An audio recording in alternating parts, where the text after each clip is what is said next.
do is we put together a few years ago something called Data Security Over Coffee. I see.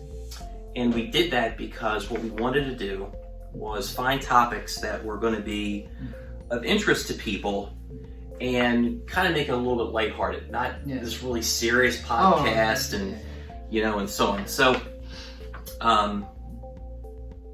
what I found was, I think it was out on LinkedIn when I had found your article. And it was applicable because, so I'm a township supervisor where I live. So I live in Huntington County. And I live in Walker Township. I've been a township supervisor for 6 years now. I just got reelected. So Thank you for your service. Well, you're welcome. You're welcome. And they're stuck with me for another 6 years. And I found it to be interesting because the work at Reclamere that I do really gets me out and about with customers, and now to see from a municipal government perspective what it means. And I think with all of the things that have gone on in the news lately, between the Colonial Pipeline, last week McDonald's, Volkswagen and Audi and so on, someone said to me the other day, like, when is it going to stop? And I don't think it ever stops, right? I really don't. No. I think as long as people touch a keyboard and have some level of interest, it never stops. We can get better, but it never stops. So. And I mean, a human factor is, I think, what is causing a lot of these challenges. And as long as we have human beings working with computers, this will never stop. Right. So JR and I have known each other for a couple, 3 years now. And I thought what would be a really good idea is if you could kind of give folks a background on who you are. What's your career. What you're currently doing today, and how does that really kind of equate to this readiness assessment that you performed for Pennsylvania municipal government? So I started back in 2005 with Penn State Altoona. As soon as I got my degree, PhD degree, out of my doctoral program, and my degree actually in PhD program was in computer science. So you have a PhD in computer science. Right. So at Reclamere, we would say that you were super secret squirrel smart. To have a PhD in computer science, that's pretty great. If I can do it, I don't know. They don't hand out PhDs in computer science to just anybody. So my original interest was in software engineering, and I got into software security because when I started teaching at Penn State Altoona, they just started teaching some of the cybersecurity courses. And I think cybersecurity at that time, in 2005, it was still kind of new to many people, still emerging. And then we had to really build an entire curriculum. We actually had to eventually offer a program in cybersecurity. So basically a full-blown 4-year program in cybersecurity. So because of that, I had to teach basically every course in the curriculum. Oh wow! So that's how I really got to know a lot. So literally from the ground up, you built Penn State Altoona's cybersecurity program. So we have, of course, there are some other faculty members who worked with me to do that. But from the very beginning to the end, I mean, in terms of the proposal process, we had to write a proposal to actually get our own cybersecurity program at Penn State Altoona. And at that time, of course, the University Park campus, had their own cybersecurity program. So we actually had to write a proposal to get that program and make it available to the students at Penn State Altoona. So that entire process took, of course, years. But finally, we were able to do it. And then after that, we also started offering this newer cybersecurity program. It's called Cybersecurity Analytics and Operations, SciOps program. So we now have actually 2 cybersecurity programs being offered at Penn State Altoona. So that's great. Very proud of that. You should be. So why did you decide to go the academic route rather than taking your education and experience and remain a practitioner out in the private sector? I was a practitioner for a while because when I got my master's degree, basically I decided to work in industry a little bit. So I was a software engineer for about 5 years. Oh wow, so okay. Worked with this company called Sprint, I think. Sprint. Okay. I was a software engineer for Sprint, and I moved on to IBM. I worked there a little bit. So I do have some industry experience of my own. And a lot of times I think how the industry works is, it's a huge and a gigantic machine, and sometimes you feel like you're just one of the, pieces of this huge, a gear of this giant machine. And, I just thought I could maybe thrive in an environment that I could be, doing whatever I want to be doing instead of working on these projects created by others. Of course, it has its own merits because you get to experience a lot of these highly technical types of things, and you get to work on these huge projects, and it's all very rewarding. But at the same time, in my case, I had my own interests. And the best way to pursue your own interests, I thought, was working in academia, because you have this thing called academic freedoms. Okay, that's a great. That's great. And that's how I started working more on these very specific topics in cybersecurity and software security and those types of things. Wow, that's really cool. That's an interesting story. Right. So what I had done is I went out, and I'm pretty sure I found it on LinkedIn, and it's called the Information Systems Security Readiness Assessment for Municipalities in Pennsylvania. That's a mouthful, right? Yep. And I know that there's going to be a link that we're going to provide so people can go out and get the document. And in reading through it, there are a number of for me as a practitioner and as a business owner in cybersecurity, I deal directly with a client oftentimes when their hair is on fire and they've got an incident and they're really freaked out, and really I'm given the opportunity to really kind of build the solution along with the team, right? That's the joy that I have in my job. So when you think about what you've learned in your career, and software engineer, PhD in computer science, and you think about this whole sphere of cybersecurity today, what was the point of conducting the assessment? Why did you conduct the assessment for Pennsylvania municipalities? What was the reasoning behind it? Right. Yeah, that goes back to the times when I was still a junior faculty member. So when I just started teaching, and one of the things we're supposed to be doing is community outreach. So at that time, I was just thinking about ways to reach out to the community and to help them as much as I can. And we actually had an opportunity to do a workshop for the local municipal officials in terms of cybersecurity. So how to improve cybersecurity. So we did workshop. We got funded by, I think, the state government. Yeah. So we had these dozens of local government officials, and we went through this risk analysis, cybersecurity risk analysis exercise, try to understand what the threats are, what the risks are. And in the process, I realized that they really face a lot of challenges, very unique challenges of their own. One of which is, I guess, the lack of resources. Right. And I understood that at that time, they sometimes have to play multiple roles. So they have to be their own IT guy. Sure. They have to be the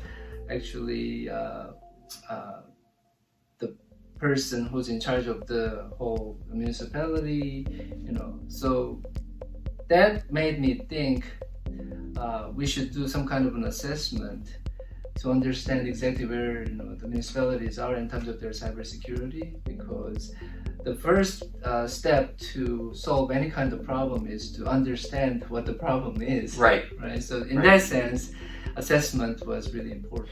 And when we talk about municipalities in Pennsylvania, we're not talking about county government. We're really talking about people that are at the township level. Yeah. Very wide spectrum. Okay. So we're talking about cities, we're talking about townships. Okay. We're talking about boroughs. Okay. All those different municipalities. Okay. Yeah. And across Pennsylvania, like if you can kind of give people a frame of understanding, how many different municipalities are you talking about that you were? We're like hundreds of municipalities we're talking about. So many municipalities. Originally, the study we conducted, it was funded by the Center for Rural Pennsylvania. So their interest is more in improving the lives in rural Pennsylvania. But they also wanted us to get a more, I would say, comprehensive view of what's happening. So in our study, we included both rural and urban municipalities. So it wasn't just limited to rural municipalities. Okay, so you looked at both. Okay. Yeah. So when you now kind of fast forward and you complete the assessment, what were some of the findings? What were some of the results that you found after you complete the survey information and you do your data analysis, etc.? What was the result? What did you find? Yeah, I guess biggest lesson we learned is that there's a lot of room for improvement, of course. Sure. And I think when we did our study back in 2009, the challenges were there. Many of the challenges associated with cybersecurity were there. And what we learned is that all those challenges still remain pretty much the same. Although, over the past 10 years, many things happened in terms of the technologies, and now we have more ways to protect these municipalities and so on. But essentially, I don't think the landscape has changed drastically. And the way we measure security is through these lenses of three aspects of cybersecurity. So the first one is infrastructure. So like, what do you have in terms of resources? And then we also look at basically literacy. So how much do you know about cybersecurity or computers? Okay. And then the third piece is what do you do on a daily basis? So like, you have the tools, you have the knowledge. Are you actually using the tools? Are you actually using your knowledge? So we measure that too. So using those three different measures, we come up with a score, basically computing the readiness of each municipality. So that's how we measure cybersecurity readiness of these municipalities. And what we find is, so the score is of course between 0 and 100%. That's how we do it. And the latest study shows that in all those different aspects, infrastructure, literacy, and also daily practice, they're all under 50%. Wow. The score is all under 50%. Wow. So I don't think we're terribly doing well there at all. No, not at all. But it was worse in 2009. Okay. So, that's a step up. It got a little better, but Right. I think there's, like I said, huge room for improvement right there. Yeah. Is there anything that you can point to that is either a series of causes or components of the problem, however you want to phrase it, of why we're only at that 50% mark for readiness? Yeah, I think one of the biggest things is really this, the duality of the jobs the local government officials are performing, and they're like stretched too thin, and they don't really have time to develop this security policies for their municipalities. Sure. And they just don't have the time to sit down to really pay attention to all these things. And they're really, I think, too much focused on putting out the fires all the time on a daily basis, whatever the fire is at that moment. Right. And it could be a security challenge because let's say that there is a ransomware attack on that day. then they're just 100% focused on solving that problem. But when the problem goes away, then it's probably in the background, but you don't do too much about it. So I think one of the biggest challenges there is just the resources. I mean, I think most importantly probably the time, and also the manpower. I mean, you just don't have the people who could help you with those types of things. Sure. So those are, I think, the two most important things. We're very lucky in the township where I live, because we have dedicated employees that are working in the township besides the supervisors. But the reality is none of those people are cyber experts, or none of those people, quite frankly, are even IT people. So to your point, the resources aren't even there. Now, we're fortunate because we leverage some of our own expertise at Reclamere to donate that time back to the township to help them to the best of our ability. Because obviously that's where I live. Fortunate. Well, but I think that's something that when you start talking about, you mentioned you decided to get involved with this because an element of academia is community outreach. Right, exactly. At Reclamere, we feel the same way about community outreach. It's not just about a business here in Tyrone, but what can we do to create some value in the community, right? So, with that said, what are, when you think about where they are today, the current state, which is not a good one, and where you would like them to go in the future? So in 10 years from now, when we do this readiness assessment again, what are the policy changes that really need to occur in order to get, even if we went from 50 to 70, I'll take a C, because right now we've got an F, right? So how do we go from an F to a C grade? What do those policy changes have to look like? Yeah, so one of the things we were asked to do in this case was to offer some, policy changes or any kind of recommendations, for the municipalities. And one of them, I think the most important thing to me is to keep doing this type of assessments, just to see where we are, right? So we have a little bit of improvement over the past 10 years. And I would love to do another study. I mean, not in 10 years, but maybe in 5 years or 2 years. And that would be very interesting. And also, it would be very rewarding to see, the municipalities making improvements. So these periodic type of assessments, I think is really important. And then another thing we proposed is do some kind of resource pooling. Resource pooling. Yeah, so in between we have these associations. We have associations of township. We have associations of boroughs, and there may be a way for people to, come together and to develop maybe some shareable resources. So maybe there is a guy or a group of people who could go around the municipalities and help with education, help with assessment, help with making some of these quick fixes, or maybe they can come up with some kind of a standard cybersecurity policy everybody can just use, and maybe use it as a template and so on. So I think there's a lot of opportunities there to help each other. So maybe that's already being done. Right. I don't know.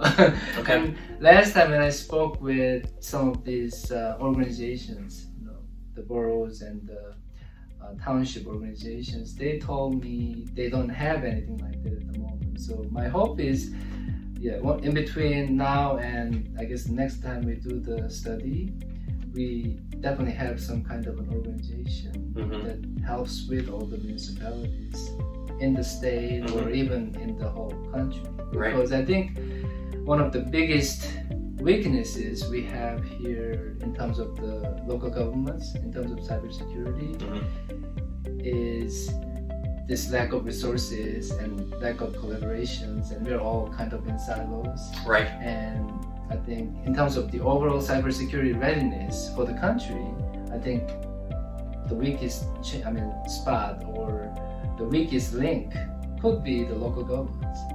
Because if they can infiltrate, the cyber defenses of the local governments, they can still get the same maybe quality sensitive, personally identifiable PII information, right? Instead of trying to, I guess, attack these organizations better defended. So it could be a low-hanging fruit for cybersecurity attackers. And I mean, if you see the attacks happening, the ransomware attacks these days, I mean, a lot of them are actually rural municipalities. Well, it was like 70%, I think, or more. Yeah. So that's why. Exactly. No, that's a really great point. I think the other thing was, you know, we start talking about, you know, some of the stuff that's going on out there. You know, in the Tampa Bay area, a number of months ago, there was a water authority that was that had a cyber incident. You know, and you know, luckily someone was able to thwart that attack. But you're right. You know, and you know, I think that's the other thing that, you know, I would imagine comes out of the municipal conversation is, you know, what infrastructure, you know, the electrical grid and the power supply issue, drinking water, et cetera, and so forth. So, you know, all of these things are, I think, at risk to some extent. So, and when you think about an organization like Volkswagen and McDonald's that has an incredible amount of money and resources, etc., and yet they're having these issues. Imagine now when you take a look at these municipalities that have none of those resources. That's a pretty scary place to be. It's pretty scary. And there's some like small things you can start doing, you know, today. It's not like cybersecurity is always requiring you to buy, you know, equipment that's like $10,000, $20,000, that kind of thing. But there are small things like, for example, password management. Right. You know, you can better manage your passwords. You could have some, you know, cybersecurity policies for your organization. You could do maybe some kind of a risk assessment analysis exercise, and you want to also have some kind of a disaster recovery plan. Right. You know, you want to start backing up your data. I mean, there's so many little things you can do. You know, if you ever want to leave academia and you want a sales job at Reclamere, come talk to me because you're doing a great job. So, you know, just the readiness assessment. What information, if anything, can you think of that is worth people's consideration outside of the municipal space? So if we take a look at healthcare and financial services and education, was there anything in that assessment, the results, that should have those folks having an aha moment about things that they should be paying attention to? I think you talked a little bit about them already with password management and a disaster recovery plan, etc. But is there anything else you can think of that they should be paying attention to?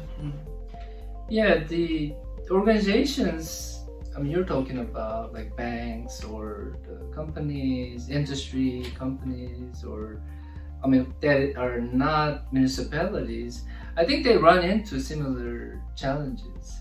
It's not just the local governments. I think the difference there is these bigger organizations, industry companies, they probably have means to, you know, better handle these types of challenges. Right. So that's, I guess, the difference. And I guess it also has something to do with the priorities. You know, you have to set your priorities. And a lot of times I think something like cybersecurity is not their priority, but that should be their priority. I think, because once you know, experience an attack, you really go through this very disastrous type of situation where your reputation could be ruined. You may be losing, you know, millions of dollars, just like what happened. Lose your job. That too. You lose your job. So your company may go bankrupt. I mean, that can happen. So I think one of the lessons learned that could be shared is really to set your priorities in the right places. And I think cybersecurity is almost like insurance, you know, for your future. I mean, you have your car insurance, and you want to maybe do something about your cybersecurity because that will have a direct impact on you. I mean, just like what happened to the Colonial Pipeline case, you know, people were like lining up to buy their gas. Right? So they have to come to that realization in terms of how, you know, impactful these types of incidents could be to their organizations. They have to take their actions immediately because, you know, one way or another they'll be affected in the future. So when you take a look at the assessment that was done in 2009, that we do another one 10 years later, your time in academia, your time, I'm sure you still, to some degree, are a practitioner in that you're staying connected to folks that are out in the private sector through your network and so on. What advice can you give to people that you think is something they really need to stop and really think about? Like, well, what are the next steps that somebody should be taking after listening to this information or reading this assessment that really you think is going to have a big impact in their overall cybersecurity posture? Yeah, I think, like I said, you have to maybe sit down, take some time, and think about what the threats are, because these threats, although a lot of threats are probably common, but there could be some differences depending on what you do. So if you're a household, I mean, there may be a different kind of threat, but overall, start with thinking about all these threats, identifying the threats, and then try to, I would say, understand the risks. So when we talk about risks, we talk about that in terms of possibility and how possible is this security threat getting materialized, and then the consequences, right? So you need to think about those two factors and then incorporate those into your risk analysis and try to prioritize, right? So you have maybe like 20 threats. Out of 20, what is the most probable and most impactful kind of threat? Right. And then maybe you can do top 5, right? And then try to focus on those types of things. And all of us have, different kind of list probably, because we have different, types of factors in our lives. So I think that's the very first thing you have to be doing. It's like coming up with your own to-do list. Sure. And then prioritize, and I understand what your top priorities are, and then try to focus on those. And then I think your security posture will be something that's much better than the one you have today. I mean, when you're not doing anything. Right, well, sure. And I think too, the other thing that we've seen a big change in the last 5 years is just the mentality where it used to be that people were okay checking a box and moving on. And I really believe that now people accept the fact that this is a journey. And we have clients where we perform an annual security risk assessment. And that security risk assessment will build out a remediation plan. And that remediation plan becomes that list of priorities that people need to work on. Some of it turns out to be that they have no real policies and procedures in place. Sometimes they find out that they have no security awareness training for their employees. They don't have an incident response plan. How do you deal with, Joe comes into JR's office and goes, okay, I'm a mobile worker and I lost my laptop on the subway and it's not encrypted. What do we do? Oh my gosh, that's a lot different than the days of just having a business continuity plan or a disaster recovery plan. So I think that, that mentality of ongoing security readiness is definitely much more mature today than it was 5 years ago. And we've seen in our own business a change in proactive spending. Now it's not an incredible change, but compared to 5 years ago, it's definitely a change. That's great. And so and I think to your point that you made earlier, the other challenge that not only municipalities have, but just businesses in general is there, and I can't quote the numbers, but there is an inordinate number of positions in cybersecurity that are open, that are vacant, that we can't fill. Right. So that becomes, when you start talking about the resource, if you happen to be a large manufacturer or you happen to be in large healthcare or what have you, and you can't even hire the people, that's a real challenge. That becomes then the resource allocation problem, right? So, and I think in that sense, all of us have to also be somebody who has to develop some understanding of cybersecurity, because at the end of the day, you want to take control over your own destiny. So, Right. So I mean, if there's nobody out there to help you, you may have to do something about Right. that, right? Oh, sure. And by learning, and I'm not talking about like sophisticated things, you know, just basic cybersecurity. Well, I mean, you know, I'm sure you've been in offices where people still take a sticky note, and they write their passwords on a sticky note, and they hide it somewhere, right? You know, there are free password keepers out there. That's one thing people can do. The idea of, you know, being able to make sure that you're not clicking on suspicious emails. Yeah, you know, that whole idea of just going in and constantly clicking on things is still a challenge in the workplace. Not taking the spam calls. Right, not taking spam calls, spam texts, etc. So I think really what we try to get people to understand is when you're dealing with email, etc., we're trying to get people to follow a philosophy of stop, think, and act. That's actually mindfulness.